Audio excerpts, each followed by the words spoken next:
Assalamualaikum warahmatullahi wabarakatuh. Kembali lagi dengan channel Petiskar Malang dengan saya Nas Arif. Untuk kesempatan kali ini kita akan membahas kasus ya teman-teman, yaitu kasusnya ada di DFU, Diabetic Foot Ulcer, ya dimana pasiennya ini sudah lama sekali di Petiskar untuk perawatannya, dan lukanya itu kembali lagi teman-teman, jadi kembali terbuka lagi, dan beliaunya melakukan perawatan di Petiskar setiap minggunya. Ini hanya pasiennya minta perawatan 1 minggu sekali, tapi tidak tepat 1 minggu sekali, bisa 4 sampai 6 hari itu 1 kali kurang lebihnya. Dan beliaunya meminta perawatannya seperti itu, dan beliaunya juga menargetkan kita harus bisa bersih atau membersihkan lukanya itu cepat menutup. Ya, seperti itu. Tapi ya kita akan berusaha dan kita lihat ya teman-teman untuk kasusnya apakah bisa menutup dengan baik dengan perawatan kurang lebih ini 5 sampai 6 minggu. Jadi seminggu cuma 1 kali perawatan. Nah, di sini luka diabetiknya itu memang hanya grade 2 teman-teman, seperti ini. Seperti ini luka awalnya memang ada kayak nekrosis jaringan yang harus dibuka ya teman-teman. Nah, itu memang harus dibuka, itu harus dilepas pakai pinset karena itu lukanya terbuka kembali karena kulitnya si klien itu seperti, kalau beliaunya bilang itu seperti kulit salak yang di dalam, jadi bukan yang kasar yang kering, tapi yang ketika kita mengupas salak di bawahnya, di lapisan dalamnya itu ada lapisan yang tipis. Nah, kulitnya itu seperti itu, jadi gampang banget lukanya itu terbuka kembali. Nah, seperti itu, ketika dia nggak sengaja dia terbentur terus langsung luka seperti ini.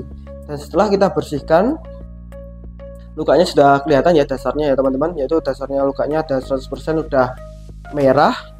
Jadi kita tinggal salepnya aja, dressing yang primer kita bisa pakai Burnasin, boleh untuk awal, Burnasin tipis saja. Terus kita pakai foam atau melolin, baiknya yang awal pakai melolin dulu ya teman-teman, melolin dulu aja karena bagus untuk dressing sekunder, biasanya memang melolin. Habis itu kita bisa tambahin kasa plus langsung kita plester. Nah, di sini teman-teman luka ini hanya dirawat 1 minggu sekali, memang karena permintaan kliennya. Jadi kliennya itu dari dulu udah beberapa tahun di Petiskar hanya minta ya seminggu sekali. Ya kita benar-benar harus karena permintaannya seperti itu, karena ketika diedukasi memang permintaannya dia tetap 1 minggu, ya kita tetap jalin 1 minggu. Untuk 1 minggu kemudian perawatannya seperti ini ya teman-teman, fotonya untuk minggu keduanya cepet teman-teman. Di sini padahal dia ada diabetik, ada diabetesnya, tapi untuk pertumbuhan lukanya itu cepet. Untuk menutup ruang-ruangnya yang merah tadi, epitelisasi sudah kayak mau langsung berjalan, padahal cuma dalam waktu 1 minggu. Kenapa? Karena di sini kontrol untuk obat diabetiknya sendiri beliaunya sangat bagus ya teman-teman. Jadi tetap kontrol setiap 1 bulan sekali, dia nggak pernah telat. Terus dia untuk makanan juga terkontrol dengan baik, obat-obatan terkontrol dengan baik. Terus mungkin beliaunya juga olahraganya juga baik, tetap kayak jalan kaki karena beliau udah di atas 70 tahun, tapi cepat sekali untuk jadinya si luka ini bertumbuh. Ketika seperti ini boleh teman-teman tetap menggunakan Burnasin tipis saja, tetap dibantu dengan balutan sekunder, bisa pakai melolin ditambahin dengan kasa plus plester, bisa Ipavit benar-benar plester. Untuk kemudian di minggu ketiganya teman-teman itu kulit sudah epitelisasi dan sudah mengecil, kelihatan seperti ini. Untuk minggu ketiga itu sudah boleh pakai Medcoret aja teman-teman. Jadi Medcoret aja ditipiskan, tetap pakai melolin. Setelah pakai melolin boleh ditutup pakai kasa, setelah itu plaster, winner atau pakai Hipavit itu juga boleh teman-teman. Nah, di sini waktu minggu ketiga saya tambahin tentang edukasinya, karena waktu di minggu kedua ada luka kecil di sebelah kakinya itu karena benturan, karena beliau itu sebenarnya itu mobilnya itu tidak terlalu, tapi terkadang beliau itu kadang acuh dengan untuk kaki yang sebelahnya, jadi kakinya itu ada luka kecil yang di sebelahnya, itu pun juga kita tutup dengan baik Setelah minggu keempat itu lukanya sudah bagus, mengecil. Terus ini untuk minggu keempat, untuk luka yang tadi tetap sudah bagus teman-teman. Ini untuk perawatan keempat, dari minggu keempat kita olesin tetap ya teman-teman, seperti biasa sampai nanti ketemu minggu kelima sudah menutup seperti ini. Nah, menutup seperti ini apakah perlu ditutup lagi? Sebenarnya untuk sekali nggak apa-apa. Menutupnya itu untuk sekali nggak apa-apa, ditutup.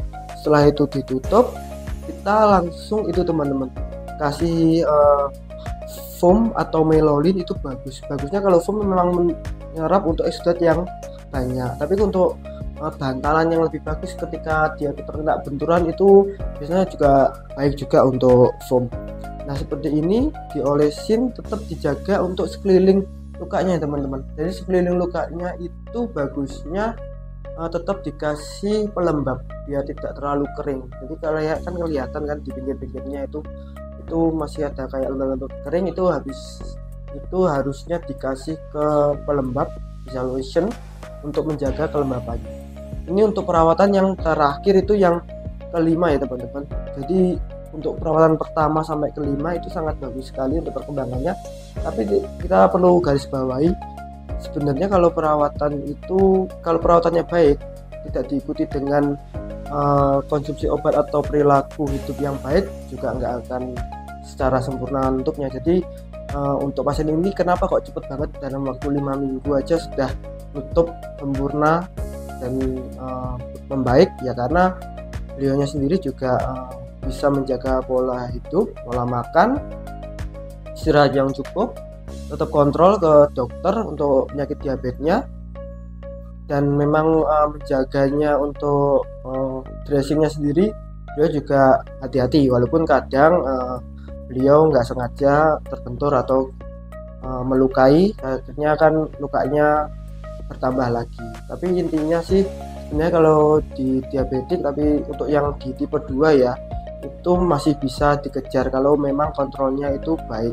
Beda lagi kalau udah DF-nya udah benar-benar luka yang PAD, gangguan aliran darah, itu mungkin cukup sulit ya, cukup berat juga kalau seperti itu. Mungkin kita next, kalau kita ketemu lagi, kita bahas tentang yang aliran darah atau yang PAD itu dengan diabetes, dengan gangguan sirkulasi aliran darah. Itu mungkin nanti bisa kita up lagi untuk kasus-kasus berikutnya. Oke, baik, gitu aja ya teman-teman untuk hari ini. Kurang lebihnya saya mohon maaf. Jangan lupa klik lonceng, subscribe channel YouTube Pedis, follow Instagram, follow TikTok semua. Kalau pengen diskusi silahkan diisi sebanyak-banyaknya di kolom komentar. Boleh share ke keluarga, ke teman-teman, atau ke seluruh tenaga keperawatan, karena kita kan perawat luka, kita pasti terus menginovasi dan berdiskusi tentang kemajuan gimana sih dressing luka yang baik dan benar. Udah gitu aja teman-teman ya, kita kembali sampai ketemu lagi di channel kasus berikutnya untuk kali ini. Baik, terima kasih. Wassalamualaikum warahmatullahi wabarakatuh. Pedicare, semangat dan dedikasi kami untuk Anda.